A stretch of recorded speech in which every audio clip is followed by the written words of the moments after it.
প্রাক্তন সৈনিক সংঘের উত্তর দিনাজপুর জেলা কমিটির ৩১তম সম্মেলন অনুষ্ঠিত হল রবিবার। এদিন রায়গঞ্জ শহরের একটি বেসরকারি ভবনে অনুষ্ঠিত হয় এই সম্মেলন। উপস্থিত ছিলেন মহকুমা শাসক কিংসুক মাইতি সহ অন্যান্য বিশিষ্টজনেরা।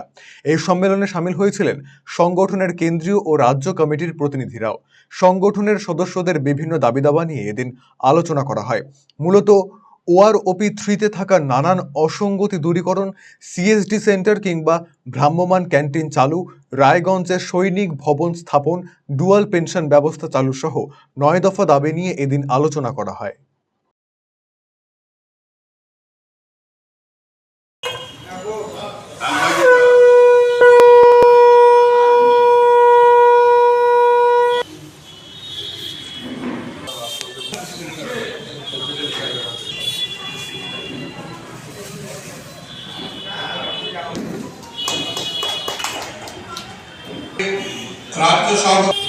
আজকের কর্মসূচির মধ্যে আমাদের উত্তর দিনাজপুর প্রাক্তন সৈনিক সংগঠনের এটা ৩১তম জেলা সম্মেলন।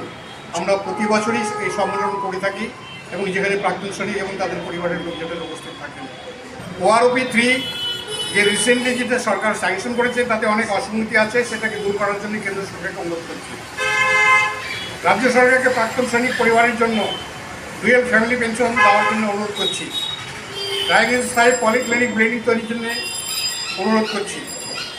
রায়গঞ্জের স্থায়ী সিএসডি সেন্টার, অন্যথায় ভ্রাম্যমাণ ক্যান্টিনের ব্যবস্থা করতে হবে। প্রাক্তন সৈনিকদের জন্য সংরক্ষিত কোটা বহাল করতে হবে।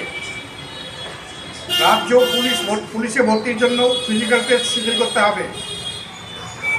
রায়গঞ্জের জেলা সৈনিক বোর্ড স্থাপন করতে হবে।